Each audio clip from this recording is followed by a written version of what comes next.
Jackie cinemas நேயர்களுக்கு வணக்கம். நான் உங்கள் ஜாக்கி சேகர். இது ஒரு வீலாக் எபிசோட். அதனால் விருப்பம் இருக்கிறவங்க தொடருங்க, இல்லாதவங்க இடத்த காலி பண்ணுங்க. ஓகே, இந்த வீலாக் எபிசோடில் என்ன நான் ஷேர் பண்ணிக்க போகிறேன் அப்படின்னா, ஒரு பார்த்த விஷயத்தை அவங்க கூட நான் ஷேர் பண்ணிக்க போகிறேன். சென்னை மயிலையில் மயிலாப்பூர் ஃபெஸ்டிவல்ஸ் நடக்க ஆரம்பிச்சிருச்சு. எனக்கு என்னென்னா அந்த மாதிரி ஃபெஸ்டிவல்ஸ்லாம் போனோம்னா எட்டது மனிதர்களை பார்ப்பது எனக்கு ரொம்ப பிடிச்ச விஷயம். ஏன்னா நம்ம கவனிக்கிறோம் அப்படின்றதாக இருக்கட்டும், கவனிக்காமல் சில பேர் செய்கிறது, கவனிக்கிறோம் அப்படின்றதுக்காகவே சில விஷயங்கள் செய்கிறது, இந்த மாதிரி விஷயங்கள்லாம் எனக்கு பார்க்குறது எட்ட நின்று பார்க்குறது ரொம்ப பிடிச்ச விஷயம். ஒரு சில இடங்களில் நம்ம ஒரு சிலருடைய வாழ்க்கையை நம்ம வாழணும்னு ஆசைப்படுவோம். ஒரு திரையிலே ஒரு ஹீரோ ஒரு விஷயம் பண்ணுறாரு, அந்த இடத்துல நம்ம திடீர்னு இறங்கி போய் டமால் அடித்து ஒரு பொண்ணை காப்பாற்றுற விஷயங்களில் நீங்கள் இறங்கி செய்கிற மாதிரி இருக்கும். ஒரு படத்தில் ஒரு நல்ல சீனாக இருக்கும், அந்த இடத்துல நாம் இருந்தால் என்ன பண்ணியிருப்போன்ட்டு நம்மளை பொருத்தி பார்த்துக்கணும். இப்போ உதாரணத்துக்கு சொன்னோம்னா வளையோ சைக்கலகலாம் அந்த சாங்கில் கமலை தள்ளி விட்டு எல்லாருமே அமலா கூட அந்த ஃபுட்போர்டில் பிரயாணம் பண்ணியிருப்போம் இல்லையா? ஸோ அந்த மாதிரி நிறைய சீன்ஸ். இப்போ நம்ம ஊரில் கூட கமல் கௌதமி அந்த சிங்கிள் ஷாட்டு, ஸ்ரீவித்யா வெளியில் போயிடுவாங்க, இவங்க ரெண்டு பேரும் வெளியில் மழை பெஞ்சிட்டு இருக்கோம், உள்ளார போவாங்க, உடையோடு பிறக்கவில்லை சாங். அந்த சாங்குக்கு முன்னாடி ஒரு சிங்கிள் டேக் ஒன்று வரும். அந்த இடத்துல நீங்கள் நிறைய பேர் கமலை தூக்கி போட்டு கௌதமி கூட நீங்கள் ரொமான்ஸ் பண்ணியிருப்பீங்க. ஸோ இந்த மாதிரியான அந்தந்த இடத்துல தங்களை பொருத்தி பார்த்துக்கிறதுக்கு ஒரு விஷயமா இருக்கும். இப்போ உதாரணத்துக்கு ஒரு பத்திரிக்கை பையன் வைக்கிறான், ஃப்ரெண்டு வைக்கிறான், நீங்கள் அந்த கல்யாணத்துக்கு பொண்ணு பார்க்க போகல, ரொம்ப நெருங்கின நன்மை, பத்திரிக்கை வைக்கிறான், கல்யாணத்துக்கு போகிறீங்க, மச்சான் செம்மையாக இருக்கு மச்சான், கொடுத்து வச்சோம் மச்சான், செம்ம ஃபிகர் மச்சான் பொண்ணு அப்படின்னு நீங்கள் சொல்கிறீங்க. பட் என்ன இருந்தாலும் நல்லா அவனுக்கு கிடச்சி நம்மளுக்கு இது மாதிரி ஒரு பொண்ணு கிடைக்கும் நீ நினைக்கலாம் இல்லையா? ஸோ அந்த மாதிரியான ஒரு விஷயம் தான். ஒரு இடத்துல ஒரு மனிதனை நம்ம தள்ளிட்டு பொருத்தி பார்த்திக்கிறது நம்ம எல்லாருமே செய்கிற விஷயம். ஸோ மயிலாப்பூர் ஃபெஸ்டிவலுக்கு போயிருந்தோம், நானும் ஒய்ஃபு குழந்தை போயிருந்தோம். யாழினி அங்கே பலூன்லாம் வாங்கி கொடுத்தது, அப்புறம் அந்த ராட்னெல்லாம் சுற்றிட்டு இருந்தாங்க. நான் என்ன பண்ணேன், இந்த பக்கம் உட்காந்துட்டு இருந்தேன். ஒரு பலூன் ஒரு பையன் ரெடி பண்ணிட்டு இருந்தான். அது பக்கத்தில் ஒரு பசங்க நின்றுட்டு இருந்துங்க, எல்லாம் குட்டி பசங்க, மிஞ்சி போனால் ஒரு 10th படிக்கிற பசங்க இல்லை 11th 12th படிக்கிற பசங்க எல்லாம் நின்றுட்டு இருந்துங்க. மொத்தம் 6 பொண்ணுங்க நின்றுருந்து, ஒரே ஒரு பையன் அவன் சின்னதாக லைட்டாக தாடி வச்சுருந்தான். எல்லா பொண்ணுங்களும் அவங்ககிட்ட ரொம்ப சகஜமாக பேசிட்டு இருந்தாங்க. அதே மாதிரி சொல்லி வச்சது மாதிரி எல்லா பொண்ணுங்களுமே அவன் பலார் அடிச்சுதுங்க.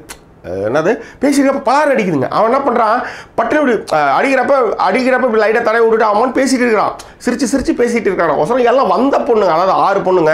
அதில் 6 பொண்ணுங்க ஒரு 3 பொண்ணுங்க சுடிதார் போட்டிருந்தாங்க, ஒரு 2 பசங்க 3/4, ஒன்று ஒரு பொண்ணு 3/4 ஒரு டாப் ஒன்று போட்டிருந்தா, இன்னொரு 2 பசங்க ஜீன்ஸு டிஷர்ட் போட்டிருந்தாங்க.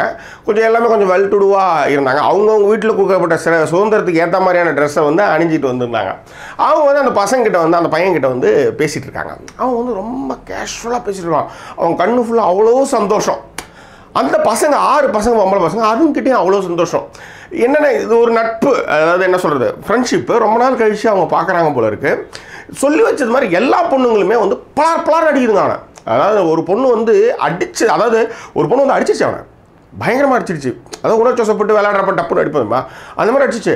அவன் ஃபஸ்ட்டு அதை வெளி காட்டிக்கல, அவன் கடிஞ்சிக்கவே இல்லை அந்த பொண்ணை. ஆனால் கொஞ்சம் நேரம் கழிச்சு அந்த கண்ணத்தை தடவுறான், ஏன்னா வலி பயங்கர வலி. அதுக்கப்புறம் கொஞ்சம் நேரம் கழிச்சு உதவாகிட்டு அதுக்கப்புறம் லைட்டை தடவை பார்ப்பல, அந்த மாதிரி அவன் தடவை பார்த்து சிரித்து பேசிட்டு தான் இருக்கிறான். அவன் சிரிப்பு நிறுத்தவே இல்லை, அவன் சிரித்து பேசிகிட்டே தான் இருக்கிறான்.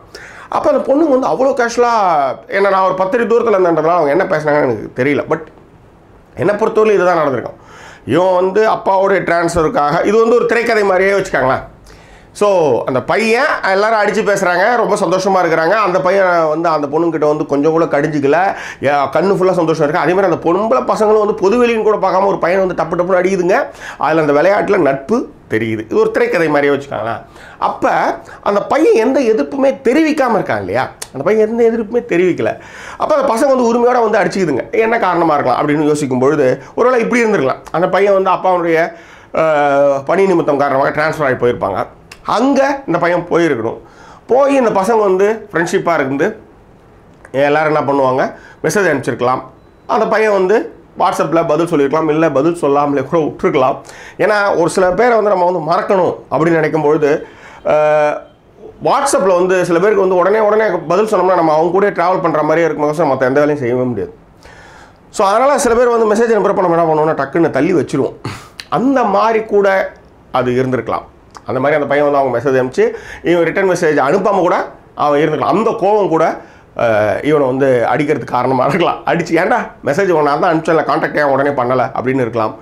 எது ஒன்றாலும் இருக்கலாம். இந்த மாதிரி விஷயங்கள் தான் இருக்கிறதுக்கு வாய்ப்புகள் இருக்குது. ஏன்னா அந்த பசங்க வந்து அவனை வந்து அடித்ததுக்கு காரணமே என்னென்னா, ஒருவேளை ஏன்டா எனக்கு வந்து ரிப்ளை பண்ணல, நீ உன்னை மிஸ் பண்ண தெரியுமா அப்படின்ற மாதிரியான விஷயங்களாக தான் பார்க்குறப்ப அவ்வளோ இருந்தது. 6 பொண்ணுங்களுமே அவங்க கூட அவ்வளோ கேஷுவலாக இருந்தால் அதுக்கப்புறம் வந்து அதுங்க வந்து கிளம்பி போச்சு. இதை வந்து நான் வந்து ஃபேஸ்புக்கில் எழுதுனேன். ஆக்சுவலாக இப்படி ஒரு விஷயம் நான் பார்த்தேன். என்னன்னா இப்போ எனக்கு என்னன்னா, நான் முன்னாடி சொன்ன உதாரணங்கள்லாம் இருக்குல்ல, அந்த இடத்துல அந்த பையனை தள்ளிவிட்டு நம்ம அங்கேயா நிற்கக்கூடாது அப்படின்ற ஒரு ஃபீலை, அந்த நட்பும் அந்த நேசமும் அந்த பசங்க அவங்ககிட்ட பழகின விதமும் அவன் அந்த பசங்களை எந்த கடிஞ்சிக்காம நின்ன விஷயமும் அவன் பேசிட்டு அந்த அடியை பற்றி அவன் கவலையே படலை. இப்போ ஏதோ ஒரு விஷயம் இல்லையா, அது என்ன விஷயம்னு எனக்கு தெரியாது, பட் அது பார்க்குறது ரொம்ப சந்தோஷமாக இருக்குது. அந்த இடத்துல அவன் தள்ளி விட்டு நாம் போய் என்ன எப்படி இருக்கும் அப்படின்ற ஒரு ஃபீலை அது வந்து கொடுத்துச்சு. ஃபேஸ்புக்கில் இதை பற்றி நான் எழுதினேன். அப்போ என்ன பண்ணாங்கன்னா, ஏன் சார் அந்த ஃபோட்டோ போடுங்க, அது சந்தோஷமாக இருந்து போட்டோம். இன்னொரு விஷயம் என்னென்னா, அதில் ஏதோ ஒரு பொண்ணு, அந்த 6 பொண்ணு ஒரு பொண்ணு வந்து அவனை லவ் பண்ணியிருக்கலாம், வீட்டுக்கு தெரியாமல் கூட வந்து பார்த்துட்டு போகலாம், எதுக்கு நம்மளுக்கு? பட் அந்த சந்தோஷம் நிலைத்திருக்கட்டும். அந்த பசங்க அவங்ககிட்ட நடந்துக்கிற விதமும் சரி, அவன் அவங்ககிட்ட அதுங்கிட்ட வந்து அவன் நடந்துக்கிற விதமும் சரி. ஒரு 6 பசங்க வந்து ஒரு பொது இடத்துல ரொம்ப உரிமையோடு பழகும்பொழுது அவன் எந்த மாதிரி நடந்துகிட்டு இருக்கணும் அப்படின்ற மாதிரி அந்த கேரக்டர் எனக்கு ரொம்ப பிடிச்சி போயிருந்து. எது எப்படியாக இருந்தாலும் அந்த இடம், அந்த பசங்க, அந்த பையன் எனக்கு ரொம்ப அந்த இடமே பிடிச்சிருந்தது. ஸோ அதுதான் இந்த விலாக் எபிசோடில் உங்கள் கூட பகிர்ந்துக்கிறேன். இந்த மாதிரி ஏதாவது நான் பார்த்து ரசித்த விஷயங்கள் உங்கள் கூட பகிர்ந்தது தான் இந்த விலாக் எபிசோட். ஸோ இந்த விலாக் எபிசோட் உங்களுக்கு பிடிச்சிருந்தா பின்னூட்டங்களில் நீங்கள் இந்த தகவலை தெரியப்படுத்துங்க. ஸோ எங்கே இருந்தாலும் சரி அவங்க வந்து ரொம்ப நல்லா இருக்கட்டும். இதுதான் நம்மளுடைய ஜாக்கி சினிமாஸுடைய வாழ்த்துக்களாக வந்து அவங்கள நம்ம வந்து தெரிவிச்சுக்கிறோம். வேறு என்ன, இந்த தளம் உங்களுக்கு பிடிச்சிருந்தா சப்ஸ்கிரைப் பண்ணுங்கள், பக்கத்தில் இருக்க பெல் பட்டன் அழுத்துங்க. இந்த விலாக் எபிசோட் பிடிச்சிருந்தாலும் நீங்கள் இந்த தளத்தை வந்து சப்ஸ்கிரைப் பண்ணலாம், நண்பர்கிட்டையும் ஷேர் பண்ணலாம். ஏன்னா வெறும் சினிமா மட்டுமே நம்ம வந்து பண்ணலாம், எல்லா விஷயங்களும் நம்ம வந்து இந்த தளத்தில் பேசிகிட்டு இருக்கோம். பிடிச்ச ஹோட்டலு, தியேட்டரு, போகிற விஷயம், வந்த விஷயம் எல்லாத்தையுமே இந்த இடத்துல வந்து ஒரு கம்யூனிகேஷனான ஒரு விஷயம், பொலிட்டிக்கல் எல்லா விஷயத்தையுமே பார்த்துக்கிறோம். ஸோ இந்த தளத்தை சப்ஸ்கிரைப் பண்ணுங்கள், நண்பர் ஷேர் பண்ணுங்கள். வேறு என்ன, மீண்டும் வேறொரு எபிசோடில் உங்களை நான் சந்திக்கிறேன். அது ஒரு நன்றி கூறி விடைபெறுவது உங்கள் ஜாக்கி சேகர். நன்றி, வணக்கம். இது எந்த விஷயத்தை நான் வந்து சொல்ல போகிறேன் அப்படின்னா, ஹலோ ஆண்ட்ரூ, ஹலோ யார் பேசுறது? கார்த்தி. ஒன்றும் இல்லை கார்த்தி, எல்லா நம்பரும் வந்து மெர்ஜாகி போயிருக்கு, கான்டாக்ட்ஸ் எல்லாம் மெர்ஜாகி போய் ஒருத்தவங்க கான்டாக்ட் பண்ணால் வெவ்வேறு பேரில் வருது. இப்போ ஆண்ட்ரூ டிடிவின்ட்டு எனக்கு வந்துட்டு இருக்கு கான்டாக்ட்.